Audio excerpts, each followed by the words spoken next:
Hello and welcome everybody. I hope you're off to a good start on your Friday. I know we have quite a few folks joining us and we look forward to bringing you a panel and walking through some questions this morning. So just to introduce you to Why Apply Day, and I'll walk through kind of the history of Why Apply Day, run through some housekeeping items, and then we'll get started with questions on our panel. All right, so welcome. Today we're celebrating Why Apply Day. It's a national initiative where the goal is really to break down barriers of the post-secondary application process and inspire our students to apply for their next journey. So today is really all about inspiration and thinking about where you might be applying to after you graduate. So we're really excited to have you with us today. We've got a great panel of fellow Iowans that have chosen a variety of paths. And so I'm really excited to hear and learn from them this morning. Why Apply Day did start about 4 years ago, and it's gained some pretty national traction since then. It's really kind of the kickoff to our application season. So as you'll see from here through the rest of fall, you'll likely be applying for your next adventure and thinking about, where to do that.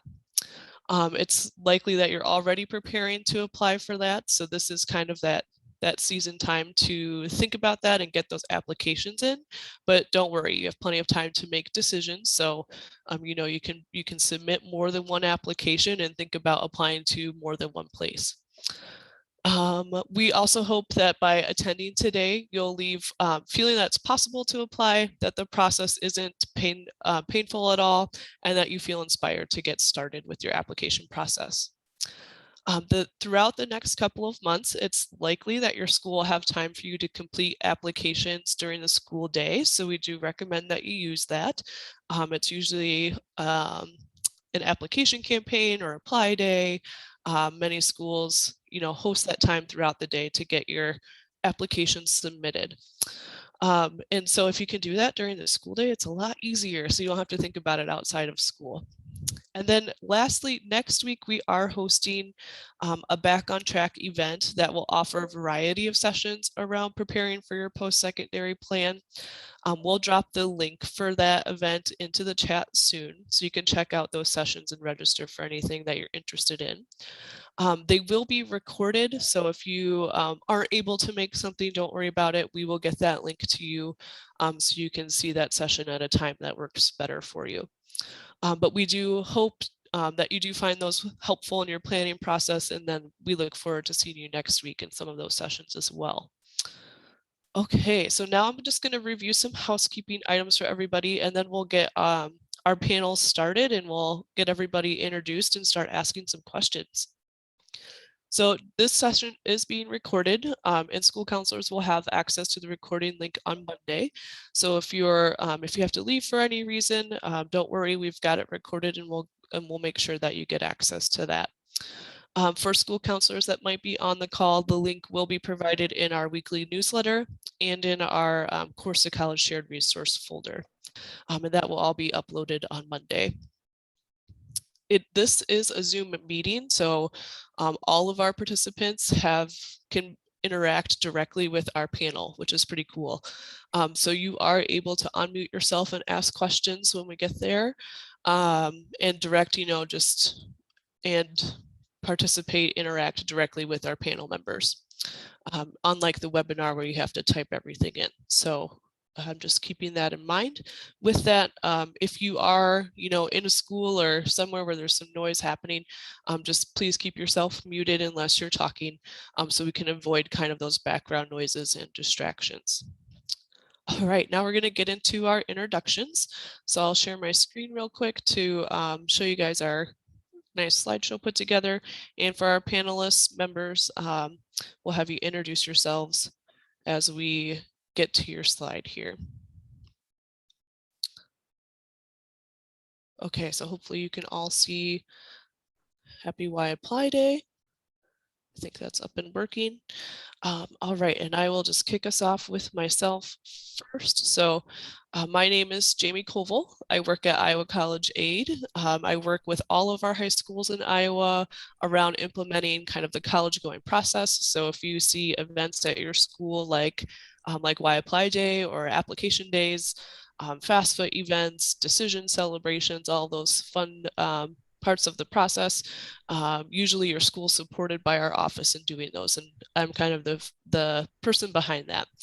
And my reason for applying is that nobody can take your education away from you. It's a really valuable tool to have in your back pocket, and it's all yours. Nobody else gets access to that. So once you have your education, you've got it forever.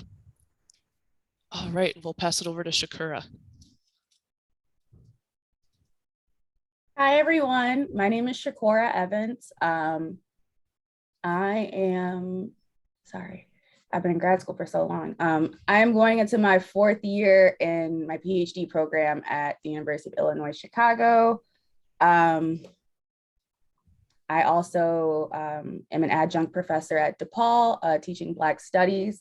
And my why apply reason is you have so many new people to meet, things to learn, and worlds to discover. And I say that just because the field that I am going into, I had never even heard of until I changed my major in college. So there's a lot of things that you don't know and that you have to learn. So college is definitely a way to get there. Oh, that's awesome. I'm excited to hear more from you. All right, Solomon. Good morning, everybody. My name is Solomon Funches. I'm currently an HR specialist at Hawkeye Community College. I graduated from Iowa State University with an entrepreneurship degree. And my why apply is education is the most powerful weapon in which you can use to change the world. And I believe that at the end of the day, our legacy is what's going to be what we will be remembered by. So being able to have that education, you will be able to open a lot of doors and be able to affect a lot of lives. Thank you. I definitely agree with you there. I like your quote too. All right, Andy. Morning. Thanks, Jamie. And I'm delighted to be with everybody here this morning. I'm the Vice President of the Iowa Association of Independent Colleges and Universities. That's 25 private nonprofit institutions in Iowa. Our members are located in, I think, 19 or 20 different cities and small towns around the state. My quote, as you can see up there, the college can help you unlock your full potential, and the Iowa Tuition Grant can help you get there. What our organization does is advocate for financial aid for financially needy students to attend private colleges so that they have lots of different opportunities to find the right college or university in Iowa that is the right fit for them. And so what that means is that the state of Iowa wants to invest in students. So let us invest in you through the Iowa Tuition Grant and a lot of other grant programs that Iowa College Aid helps administer. So delighted to be with you all here this morning. Look forward to the conversation. Awesome. Thanks so much, Andy.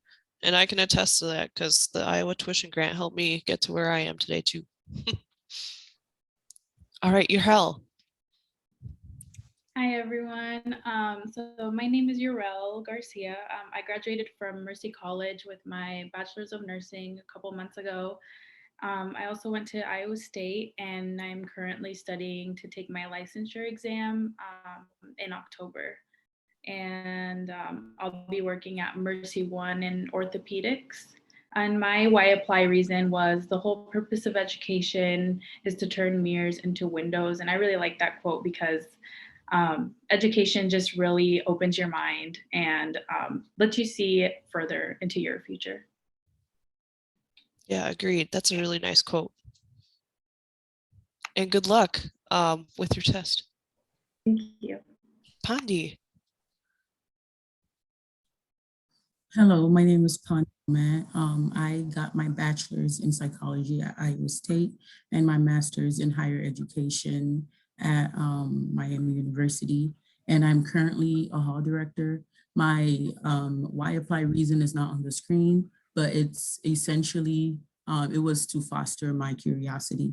I've always been a very curious person, and I feel like just applying opened so many doors for me, and I became even more curious about more things. And I currently work with college students, and so it's a really good time, and I really hope that, more students take advantage of applying. Awesome. Thank you. Yes, I couldn't agree more. Do you ask a lot of questions if you're curious? Me too. I probably annoy a lot of people with that. But it's never a bad thing to ask a lot of questions. All right, I'm going to go ahead and stop sharing my screen so we can see all of our panelists. And then I do have some kickoff questions, but at the audience, if you've got any questions, feel free to type those in the chat or unmute yourself, and we will make sure you can ask those questions yourselves. If you put them in the chat, we'll make sure to ask them. All right, let's get started here. Okay, so our first question for our panel is, why was applying to your post-secondary pathway important to you? And I'm going to go ahead and start with Shakura, sorry.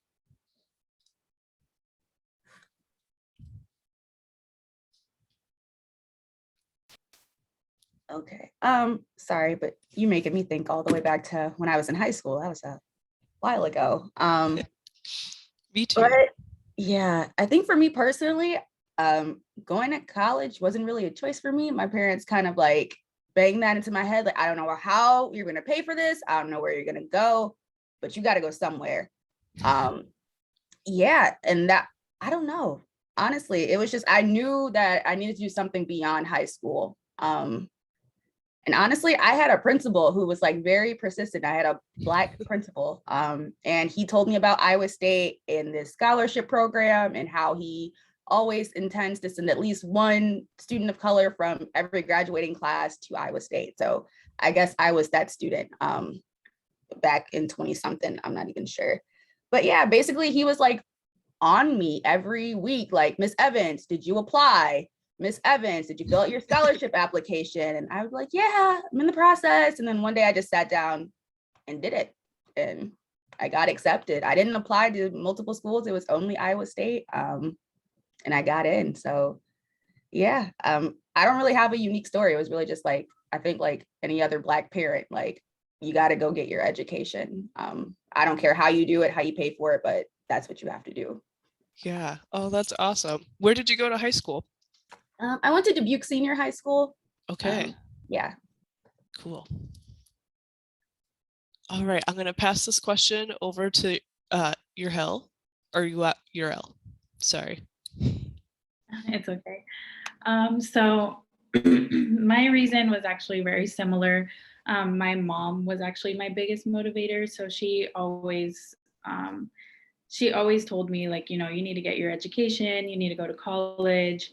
And when I entered 9th grade at Lincoln, she actually went to my counselor and asked him, I had no idea she was going to go to school. And she went to my counselor and asked him if there was any programs that could help me, or any programs that offer scholarships. And that's how I found out about Science Bound, which is a program for minority students going into a STEM field at Iowa State University. They offer a full tuition scholarship.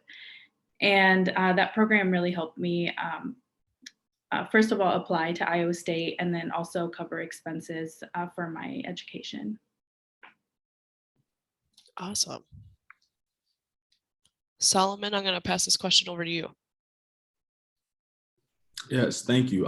So I kind of have a similar answer as the previous two. So both of my parents went to school, went to college and universities. My mom went to UNI, my dad went to Hampton and Duke. So going to college wasn't an option. It was a matter of where you're going to go. So that's why it was important to me. And like I said earlier, legacy is everything. I wanted to go to college, learn an education or learn a skill and learn some knowledge about something so I can bring it back to my community in order to try to help somebody else or lift somebody up. So that was pretty much the reason why college was important to me and why I ultimately ended up going. Awesome. Thank you for sharing. That's awesome. Pandi, I'm going to call on you next. Sorry, we have another panelist that joined us, so I'm trying to get him connected as well. Wow, my answer is 100% similar to what everyone else has said. college was not an option for me. It's something that my family it was always a plan my family had for me. It was a given almost. I never questioned it. I never wondered. I always knew I was going to go to college, and it was something I wanted to do as well. And so similar to Yurelle, programs in high school really helped me in the application process. My friend was in Science Bound Tamada was in Science Bound with Yurelle. And so she told me about scholarships and I applied for them, and then I went to Iowa State. And so I'm a big advocate of programs because I feel like those, they motivate students, but they also give you access to resources that you wouldn't typically know about. Yeah, that's very true. Thank you. Andy, I'm going to pass this over to you. Well, thanks, Jamie. Shakura took the words right out of my mouth, and probably everybody else did too, except that my experience was about 40 years earlier. I'm the old guy on the panel here this morning. Now you just have experience. Experience, very good. Thank you, Jamie, for covering that for me. From rural Nebraska, I mean, only one of my parents had a high school education. And at the time, late 70s, the farm economy in rural Nebraska was pretty gruesome. And my parents kind of said the same thing to me. He said, there's no place for you here. In fact, this is not your home anymore. You're going to have to go to school, figure out how to pay for it.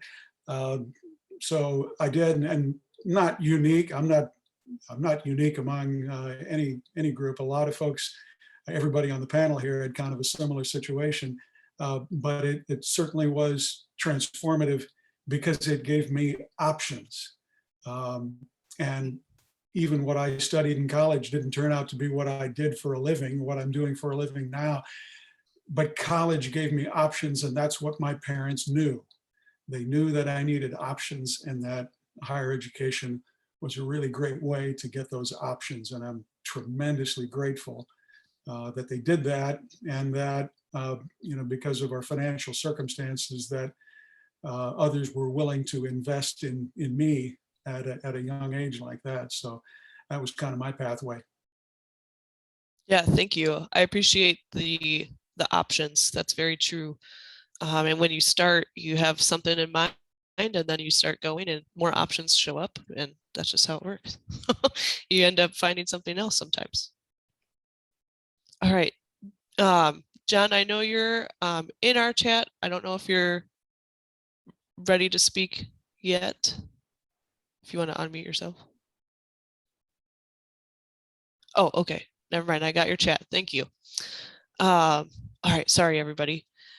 Okay, so our next question, I think most of you have hit on this, but if you have anything else to add, or if there is maybe a more specific person or program that helped with this, please feel free to elaborate. So our next question is, what and or who motivated you to apply? And this can be for any, I know it sounds like a few of you have had probably multiple times where you've had to apply for the next pathway you're pursuing. So this can be related to, applying for your first job, applying for grad school, applying for college, kind of whatever you want to talk about for this one. And I'll go ahead and start with Solomon. I appreciate it. With this one, I'll just kind of touch on the reason why I applied for grad school. I'm not sure if you all watch Netflix, but Mike Epps, he's a comedian, but he had a show that came out called The Upshaws. And on there, his wife, she had tons of experience, and she applied for a new position. She was sitting down with her boss, and her boss pretty much told her she was unable to just get the position, even though she had enough experience and knowledge regarding the position, but she couldn't get it just simply because she didn't have a master's degree. And after watching that, on top of like my parents asking me when I was going to apply, but that was like the tipping point. It was like, I'm definitely going to apply for my master's now, because I'm sitting here watching a TV show kind of simulate real life. And you won't be able to just get into certain doors or even get into certain rooms without having that paperwork. So that motivated me and inspired me to kind of apply to Howard University to go back and get my master's. So I'm kind of excited to start in the spring for sure. Yeah, that's awesome. Excellent point. I was in a similar situation. I went into social work, and that was a turning point for me to go to grad school too. Was you're not going to make it very far if you don't, pursue on. All right, let's head over to Pandi. I would say for me, it was definitely family, friends, and I don't know if I should call them counselors, advisors, mentors in school. Friends, because they were like moral support. We would talk about our plans together, evaluate certain things, and decide, the pros and cons of what we wanted to do in our like educational journey. Family, they were always there to support. They were ready to bring me food wherever I was going. And then for programs, I just feel like every step of my educational path, a program has been involved, at least until after elementary school. In high school, I was in GERUP, and GERUP, my GERUP advisors, I actually had a relationship with them. There were two of them. I still know their names. I have them on Facebook. But my GERUP advisors were very influential in just taking us on college visits and making sure that we were aware of resources. And then my friends who were also in different programs in high school, like Science Bound, would also tell me about resources. And then when I got to college, I joined more programs that helped me at school. That's awesome because it sounds like you had a really good like peer support network too, which I think is really important for our students to hear because you guys are all going through, similar things with each other. And so holding each other accountable is really important. And to have a supportive group like that, that's really awesome to hear about. All right, Andy, I'm going to pass this question over to you. Thanks, Jamie. Probably a variety of who's as to who, encouraged me or motivated me to apply. I mentioned my parents in the opening, but also my older siblings, my two older brothers and older sister, who kind of forged the pathway for me by, taking the ACT, which was, in my particular high school, probably less than half of the students took the ACT to make that first step into even thinking about college as an option, much less than applying to college as applying for financial aid and that sort of thing. So I have to be grateful to my older siblings as well. And teachers in my high school. It's a cliche and it's a caricature so many times that people had a cranky old nun for a teacher. Well, I had those, but they were such sweethearts, but they were very firm sweethearts. You have something up here, use your potential, open up your options, take the test, dummy. So I did. I can't take credit for any of this. I had great examples in my own family, and I had good, firm, sweethearts as teachers to get me going down the right path, and couldn't be more grateful. Awesome. Yeah, it usually does take, somebody to keep nagging at you to get things done. It does. I think that's true for probably all of us. Shakora, I'm going to pass this question on to you. So I kind of touched on it in my first answer, but my high school principal, Dr. Johnson, like I said, it was always his goal to send at least one student to Iowa State every year with the MVP scholarship. And I actually pasted the link for that just for some information about that scholarship program, just because I recommend it to any student of color in Iowa. It's great. And the program itself is a great resource to have on the campus. But yeah, it was really my principal. Like my parents, they nagged me, but my parents didn't go to college. So they didn't exactly know how to apply or like what to do. So I had them in my ear, but they couldn't actually help me with the process. So that's where my principal came in and just nags me. But in regards to grad school, I had a much better support system. I was in a program with Pandi actually called McNair. And the director of that program, Ms. Thelma Harding, I love that woman. If it wasn't for her, I would not be here. I actually just emailed her yesterday and told her thank you.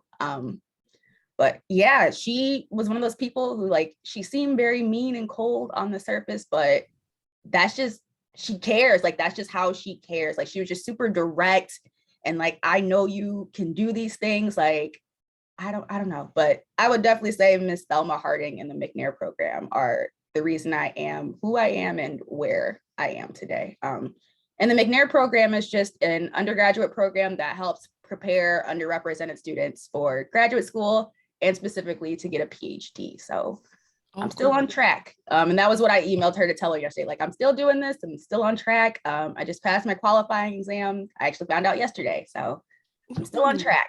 So yeah, definitely McNair and Miss Thelma Harding for sure at Iowa State. Awesome. Thank you for sharing that. I might touch base with you after this to get more detail. But I appreciate that. And Yurelle, I'm going to pass it over to you. So similar to Pandi, I also had a lot of support with friends, also going through Science Bound, knowing other students that are going through the same thing and the same decisions. I think it's just like Science Bound introduced me to more resources, and then that led to more resources. So it's kind of just talking to people and making sure you ask questions at the beginning. That really motivated me. Just learning more about people who already went through the process and people that are also going through the process with me. Yeah, thank you. And that's a great wraparound to why we're here today, so students can hear about or hear from folks that have been through the process. So I appreciate that. And it sounds like everybody had somebody that was, believe they had potential to do more. So that's really cool to hear, and that it does take somebody to believe that within you to get you to move on to those next steps too. So I appreciate that. One thing that I just realized I missed in our introductions was we didn't go around and talk about where we went to school or where we're working or what we're studying. So I'm gonna kind of bring us back to that. So we have it because it sounds like many of you are Iowa State alumni or were involved in similar programs together too. So if you want to talk about maybe where you went after high school, where you're at today, and I think that should do it. But I'll start with, actually, Andy, I'll start with you. You're right next to me on the screen here. Sure. I went to the University of Nebraska in Lincoln. I only applied there and to a smaller state college. Got a bachelor's degree in journalism, 1983.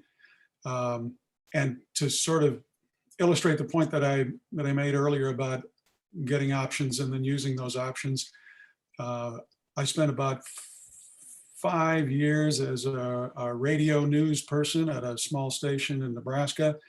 And since then, I've been in a variety of communications, mostly government relations, lobbying roles for a variety of state and national organizations. And so I've had, because I was able to walk through that door into higher education, I've had some terrific jobs, opportunities to do all kinds of interesting work, been all over the country.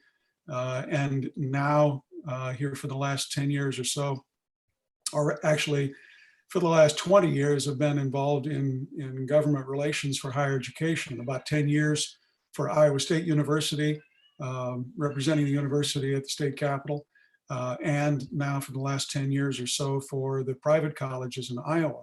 And I could never have imagined that I'd be doing the kind of the work that I do now. But right now, I get to advocate for financial aid so that other kids can have the same kind of opportunities that I had. Couldn't be better, and I couldn't have imagined it, when I was in high school, thinking about whether I should take the ACT test. So sure glad I did. Right. Yeah, it's kind of crazy how your path can start you one direction and you end up in a totally opposite Right. way. All right, Pandi, I'm going to pass this question over to you. Okay, and where did I go? I'm here right now. I went to Iowa State University. I got my bachelor's in psychology and international studies. And as soon as I got to college, I knew that I wanted to go to grad school, because in high school, I was told that if you want to be a psychologist or a therapist, which is what I wanted to be, that you have to go to grad school. And so immediately I knew I was going to go to grad school. But when it was time to apply, I kind of changed my mind a little bit and decided that I wanted to go into education, higher education. And so that's what I got my master's in Ohio. And then now I am a hall director back at Iowa State. Oh, okay, cool. So we got yeah. you back. Mhm. Good deal. Yep. Shakura, I'm going to pass this over to you. So I graduated from Iowa State. I got my bachelor's in sociology and Black studies. I'll show y'all my little alumni. One of my mom's residents actually knitted this for me, so I love it. Yeah. That's awesome. But yeah, so I applied to 11 graduate programs, got denied by 6. So I got denied by most of them, but the one school that accepted me was UIC, University of Illinois, Chicago, and I've been here since 2018. I received my master's in sociology last spring, and now I'm working on finishing my concentration in Black studies, and hopefully soon start working on my dissertation. Yeah, so that's where I'm at today. Yikes. Long process, just finished my qualifying exams and now on to the next big milestone. Very cool. Yeah, and thank you for sharing, how many places you looked at and applied to and how that kind of turned out. I appreciate that. Don't get discouraged at all. Right. It only takes one yes. That's what Miss Thelma always told me. I was gonna say, all you need. She says you only need one offer. That's one offer. That's it. Just one offer. So apply to everything. Everywhere. Yes. Everywhere. Yeah, great points, ladies, because that's exactly true. The more you apply, the more options you'll have. You might have more than one offer. You might only have one offer, but all you need is the one. So, and that'll get you to where you need to be. All right, Solomon, I'm gonna pass this over to you. Yes, so leaving high school, I had applied to 2 places. I had my heart and mind set on going to Atlanta, Georgia, and going to Georgia Tech. My heart was in the engineering.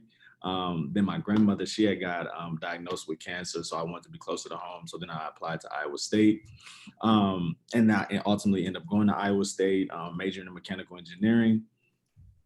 Getting at Iowa State, realizing engineering was not for me. I'm more of a social person. I like interacting with people, talking with people, and networking.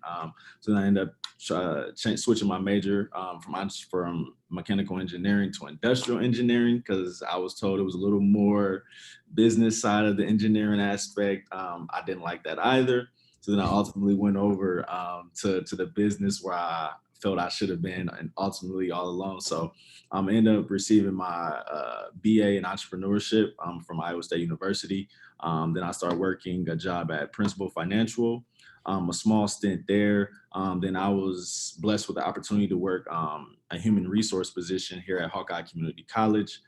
Took full advantage of that, and now this is where I currently work. But all that to say, this position that I'm currently in wouldn't even be possible without even getting that degree from Iowa State originally. So that's why it's very important to go get your education, because it opens doors, people. It opens a lot of doors for you. A lot of opportunities that you would never thought could be there, could definitely be there with that piece of paper. So. Yeah, definitely. And thank you for sharing kind of like, where you wanted to be and where you ended up, because that can be reality for a lot of folks too. So yeah, I appreciate that. And Yurelle. I graduated from Iowa State University with my Bachelor's of Science in Kinesiology and Health. First, I started off with athletic training, and then that was very competitive. So I actually went to occupational therapy. And from occupational therapy, I went to physical therapy. And then there I got a job caring for an elderly man who was a quadriplegic. And there I found my love for nursing. So then that's where I made my decision to get my Bachelor's of Science in Nursing at Mercy College. So that's where I just finished off and taking my boards in October. And then hopefully pursuing, after a couple years of experience, pursuing my nurse practitioner license. Awesome. It sounds like, you know, you've got your plan figured out too, and you had many different pathways to help figure out that plan too. So thank you for sharing. I am going to pause and see if there's any questions from the audience. I noticed there aren't any in the chat, but if you are in the audience and you want to, like, you know, unmute yourself and physically ask a question, please feel free to. I'll give it probably like 30 seconds here to see if anybody does that, and then I'll move on to our next question.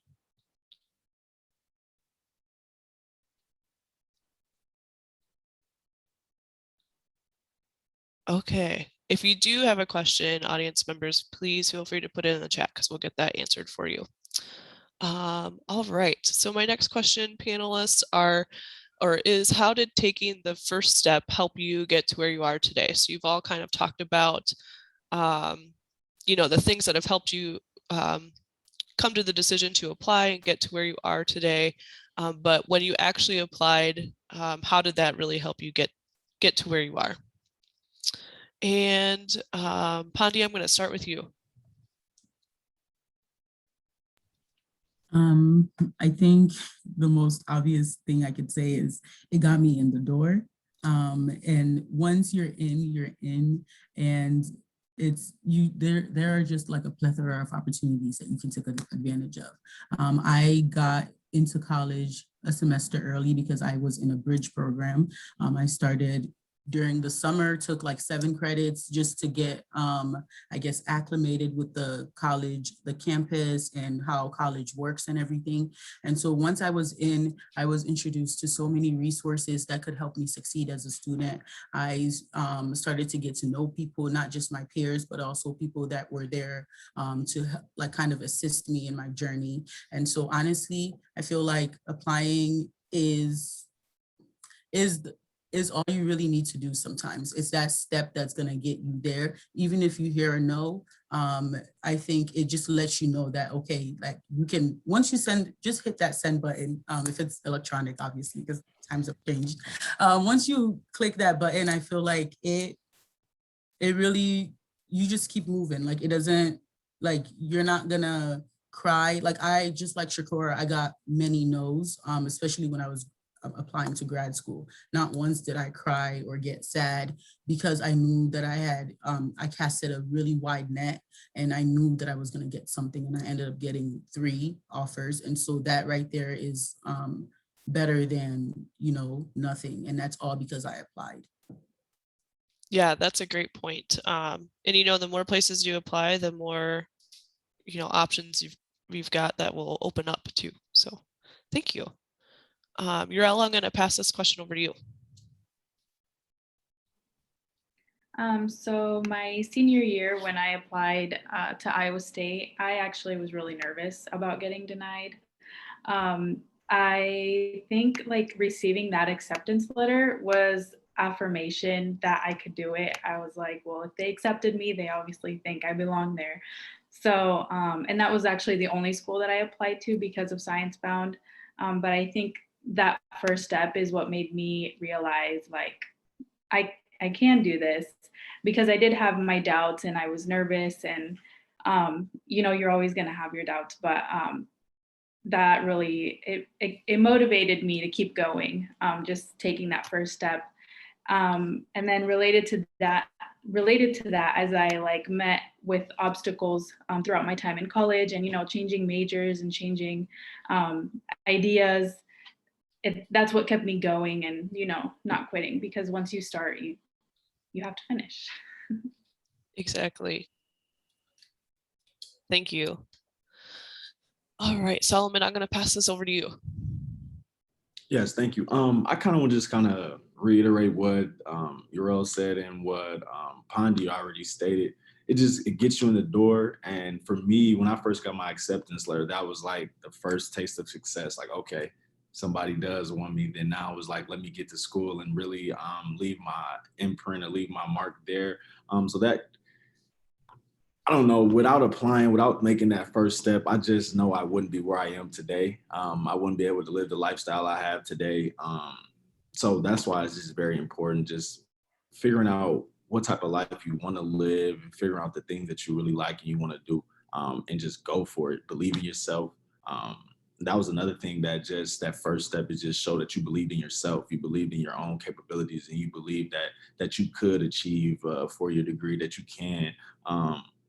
Pretty much start and finish something with the ups and downs and the obstacles that occur in college. It's fun. It's a lot of fun. But at the same time, you also have to remember the sole reason why you're there. Even like with my story, I faced academic probation. I never saw that while I was in high school. I was a 4.0 student in high school. Then coming to college, it was like a smack in my face because I was having too much fun. And then, the school will make sure they let you know that it's time to kick it in gear. And that helped me out a lot. And it kind of woke me up. It was a wake up call. Like, why are you really here? Are you here to have fun, or are you here to get a degree and try to be a positive impact on this society? So for me, it was just belief, being able to believe in myself after applying and just sticking with it. So. Yeah, thank you. I can personally relate a lot to that. College was kind of like freedom. I spent a lot of time raising my younger siblings, and so when I got to go off to do that, I got rid of a lot of responsibility family-wise. Went a little wild there for a bit. But yeah, we all have our purpose to get there, and you just have to keep that in mind, and keep that in check too. So I'm glad that worked out for you. All right, Andy, I'm going to pass this over to you. Thanks, Jamie. It really is kind of there's an aspirational aspect to this whole process, and all of the panelists have talked about in some way or another how their own aspirations drew them to a particular pathway. If you look at, and I know the commission has this kind of data, there's a big variety among high schools in Iowa and across the country what percentage of students do take that first step through the door by taking the ACT. In some schools, it's not very high. In some schools, it's almost universal. I would encourage everybody that's listening this morning, whatever high school or sort of situation you come from, aspire to that by going through that first door. And here's one of the reasons it's so important. In Iowa, we have a really, really great ecosystem of higher education. Not every state has this, but Iowa does. Iowa has great public universities. Iowa has great private universities. Iowa has great community colleges. And the state of Iowa, all of the citizens, they want you to be successful somewhere in that ecosystem. And they invest hundreds of millions of state taxpayer dollars to do just that.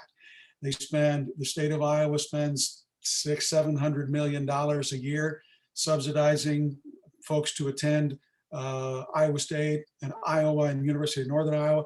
They spend a few $100 million to help pay for community colleges. They spend money on the Iowa tuition grants so that students can go to private colleges. So you have all these options that are available to you as long as you go through that first door. Do that application.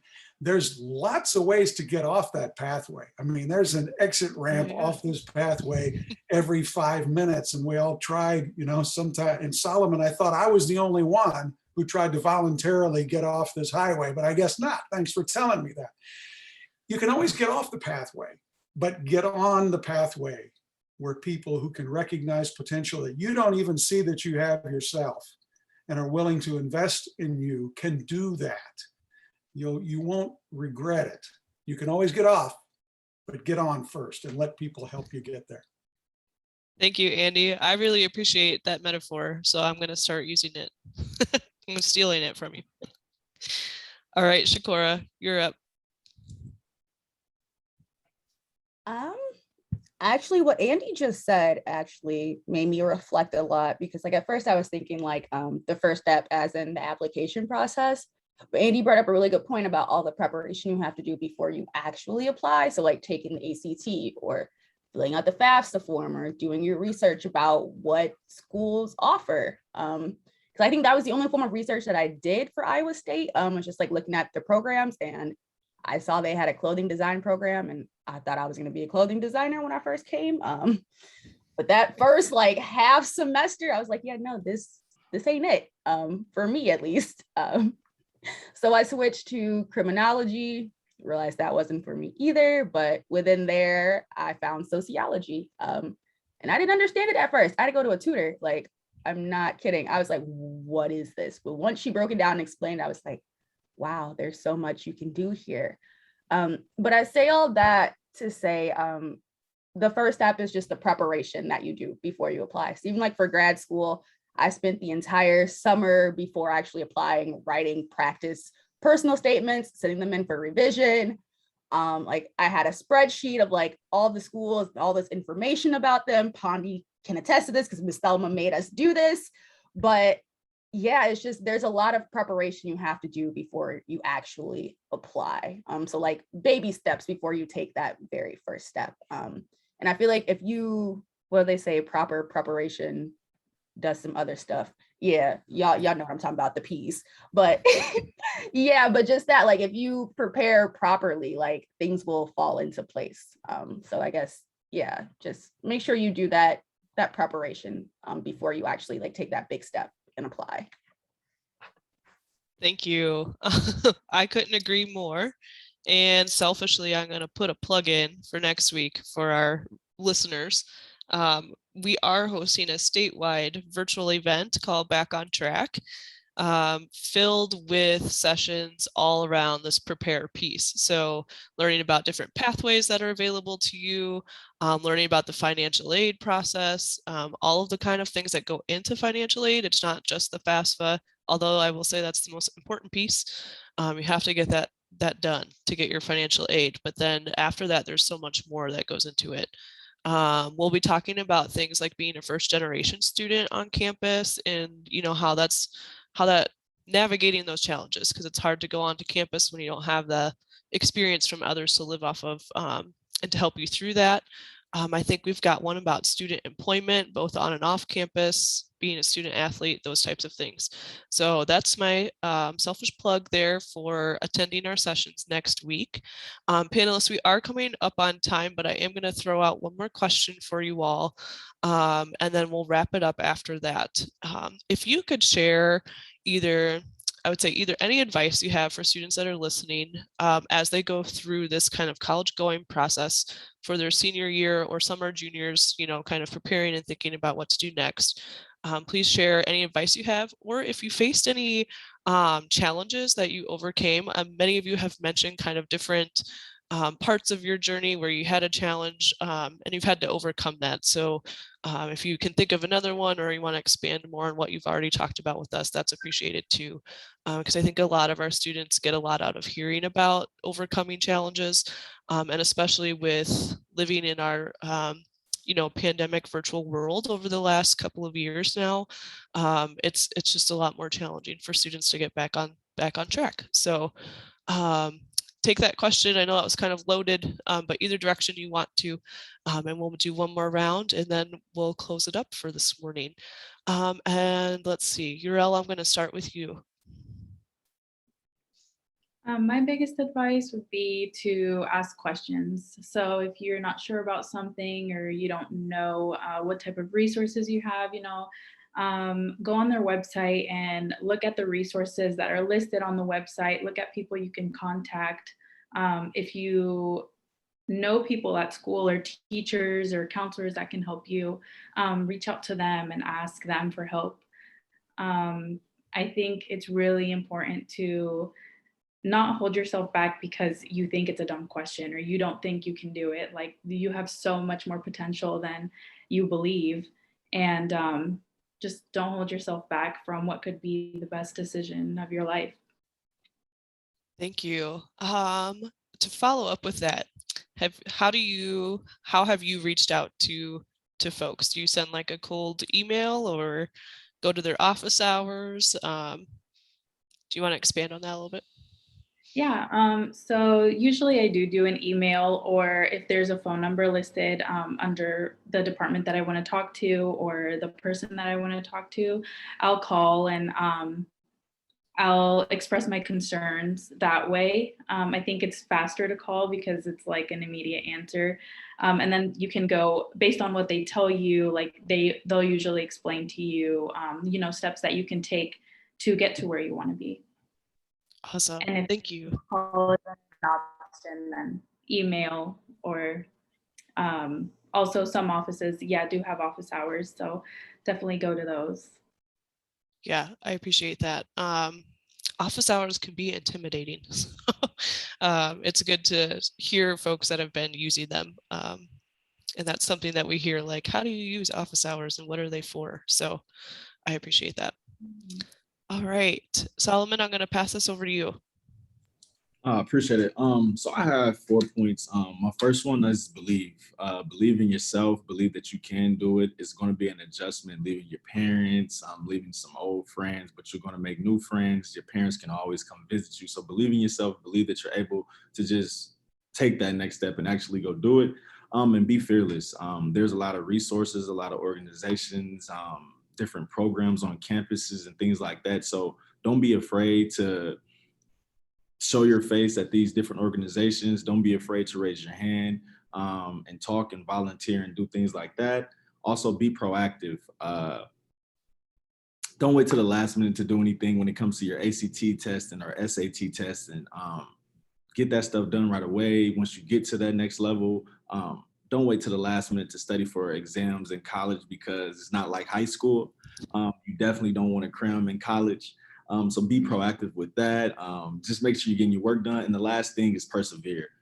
College is an uphill battle. You're going to go through numerous obstacles. You might even deal with individual in your family passing away, like I did. I had 3 deaths my sophomore year of 3 influential people in my life, and still fighting that battle to continue to want to go to school and be motivated to still get it done while you're still dealing with a lot of things outside of what you're going through with college. So just persevere and just know there is light at the end of the tunnel. There is light at the end of the tunnel, but you gotta get through it. So those would be my 4 points. Believe in yourself, be fearless, be proactive, and always persevere.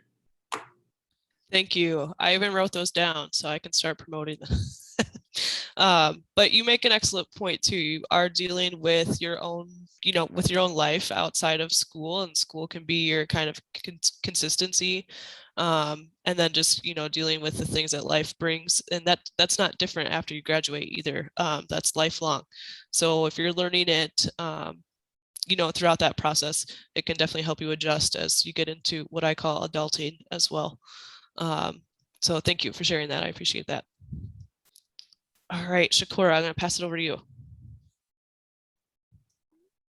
Thank you, Jamie. I think my advice is kind of specific. So I'm really talking to everyone, but specifically underrepresented students of color, Black students specifically. Just thinking about my own personal journey, but I think my biggest piece of advice would be don't compare your journey to anybody else's. And what I say by that is, like, I remember coming into Iowa State, even grad school, like, I don't have the same resources as these people. Like, I don't look like them. So that was one of the reasons I changed from clothing design. Like, they don't understand me. And that's okay. Like, I mean, it's not okay, but that's just kind of how things are. So I don't know. It's just, don't compare your journey to anyone else's. Like Solomon was saying, like, you have your own life outside of school that impact things, and you have your own journey. Or even like thinking about grad school, like I came straight out of undergrad, and I had most of my people in my cohort had actually done a master's program before. So they had a little bit of experience with grad school, and I'm coming in like, I'm so far behind. I don't know anything. And I was so nervous. I spent my first week of grad school crying because I'm not like Pondy. I'm not strong. I'm a crybaby. Like I cried. Like I can't do this. I don't know anything. Like all my classmates are so advanced. They've done this before. Like, I don't know, maybe I should just drop out. And then here I am 3 years later, like not only passing my qualifying exams, but passing with distinction. So you take your own path, you do your own journey. Don't compare yourself to anyone else just because you have a very unique experience. So really talking to underrepresented students of color, first generation students as well. Like, we don't have those resources as people who have parents who have gone through college and universities. Like, my parents still don't understand what I am doing till this very day.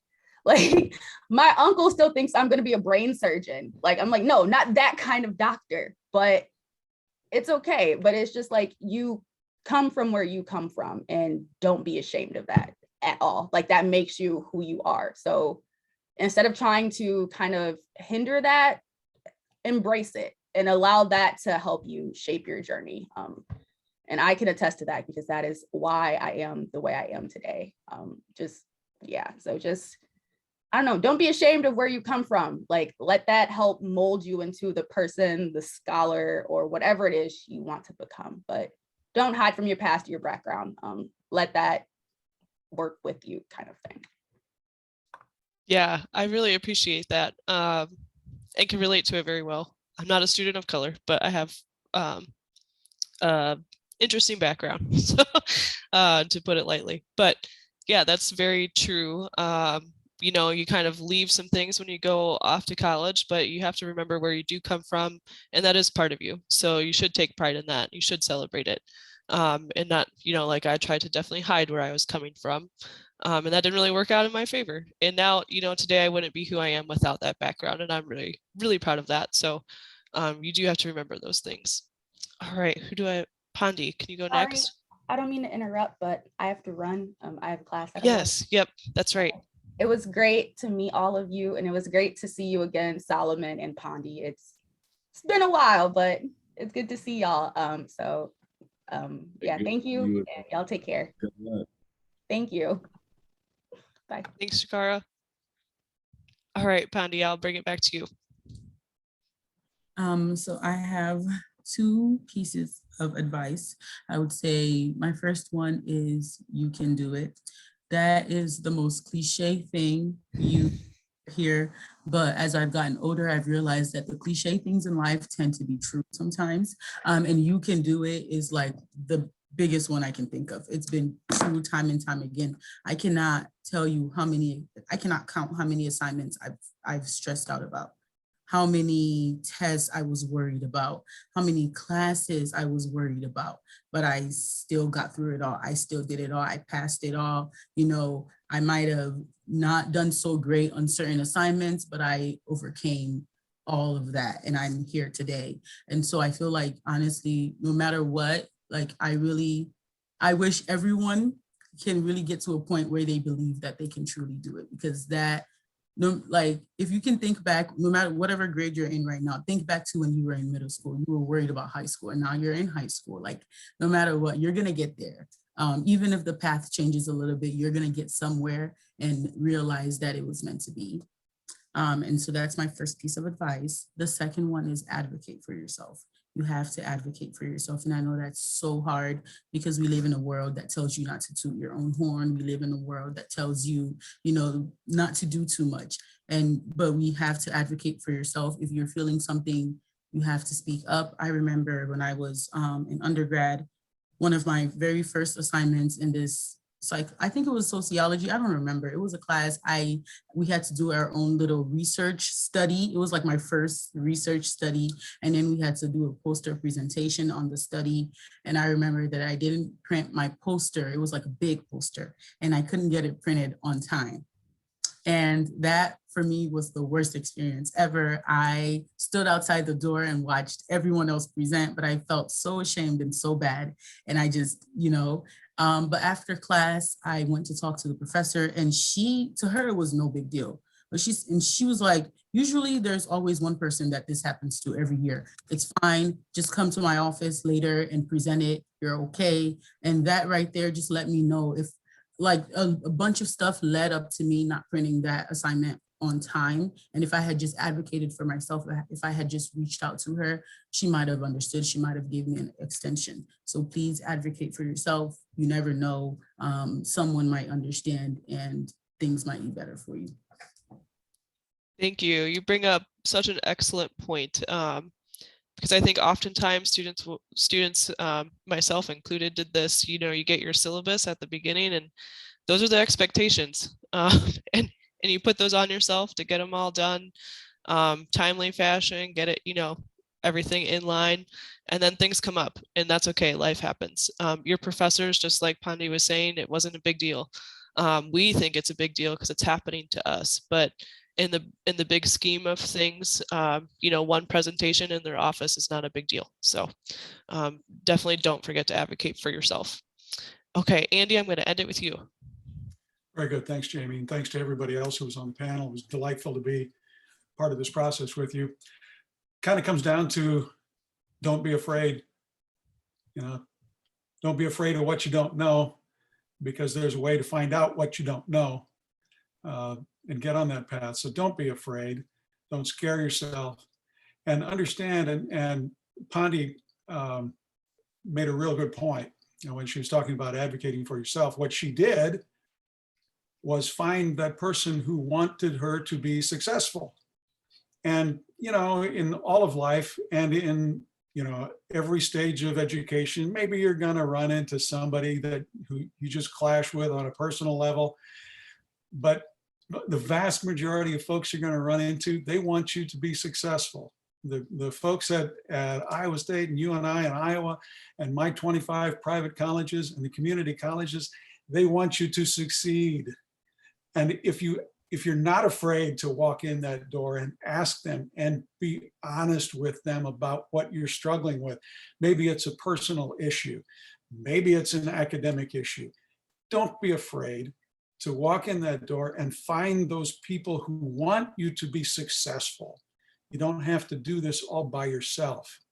People want to invest in you, not just financially too, but they want to invest in you socially, you know? They want to invest in you on a one-on-one personal basis. They want you to be successful. So walk in the door and let them help you be successful. Thank you. Perfect way to close out. And I mean, I have not met a professor that doesn't want their students to succeed. So Andy makes an excellent point around, you do have a great support network around you. You just have to reach out and use it. So the whole advocating for yourself and taking charge of that is definitely excellent advice. All right. Thank you all so much for joining us today. I think all of you have inspired our students and motivated them to take that next step in the application process and thinking about what they're going to do after they graduate high school. Just a few reminders for our audience. We do have our Back on Track event next week. You can go to iowacollegeaid.gov/backontrack to see the sessions and check those out for next week. Recordings will be provided to your school counselors. If you have any questions about any part of the process that you're in, you can reach out to your school counselor. They're there to help you with this whole process. But we also have a virtual coach texting program, a statewide texting program to help everybody out. So if that's something that you're interested in signing up for, you can also head to our website to do that as well. And you get a virtual coach. You can text them at any point in time about any topic that you're working through. And with that, we also offer virtual appointments for any part of the process too. So like we've all said, we're all here to support you and get you through the process and help you out. So we hope that you can take advantage of those. All right. Thank you, everybody. I will see you next week. And